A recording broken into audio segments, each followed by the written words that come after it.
അപ്പോൾ ഇന്ന് ഞായറാഴ്ചയാണ് കേട്ടോ. ഞായറാഴ്ച ആയതുകൊണ്ട് തന്നെ എൻ്റെ റൂമിലുള്ള എല്ലാവരും ഔട്ടിങ് പോയിട്ടുണ്ട്. അപ്പം ഞാൻ ഒറ്റയ്ക്കാണ് എൻ്റെ റൂമിൽ ഇന്ന്. അപ്പം ഞാൻ വിചാരിച്ചു റീൽ എടുക്കാമെന്ന് കേട്ടോ. എനിക്ക് കുറച്ച് ദിവസം കൊണ്ട് ഭയങ്കര മടിയാണ്. ഇപ്പം തന്നെ എനിക്ക് റീൽ എടുക്കാൻ ഒരുങ്ങാനായിട്ട് ഭയങ്കര മടിയാണ് കേട്ടോ.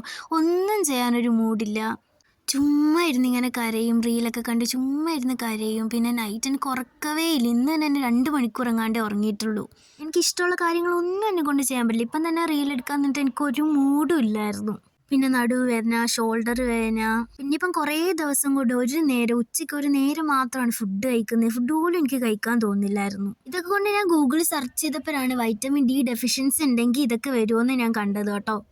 അങ്ങനെ അമ്മേൻ്റെ അടുത്ത് പറഞ്ഞപ്പോൾ അമ്മ പറഞ്ഞു ഇവിടെ വന്നിട്ട് നമുക്ക് കൊണ്ട് കാണിക്കാന്നൊക്കെ പറഞ്ഞിട്ട് ഇങ്ങനെ ഇരിക്കുവാണ്. ഇതിപ്പോൾ റൂമിൽ ആരും ഇല്ലാത്തതുകൊണ്ട് ഞാൻ ഭയങ്കരമായിട്ട് ഡൗൺ ആവും. അതുകൊണ്ടാണ് ഞാൻ എന്തെങ്കിലും ഒന്ന് എൻഗേജ്ഡ് ആവുമെന്ന് വിചാരിച്ചിട്ടാണ് ഒരു റീലൊക്കെ എടുക്കാമെന്ന് വിചാരിച്ചത്. അതിപ്പോൾ ഇങ്ങനെയായി. പക്ഷേ ഞാൻ എന്തൊക്കെയോ തട്ടിക്കൂട്ടി എടുത്തിട്ടുണ്ടായിരുന്നു. അപ്പോൾ ഇന്നത്തെ വീഡിയോ ഇത്രയേ ഉള്ളൂ. ബൈ.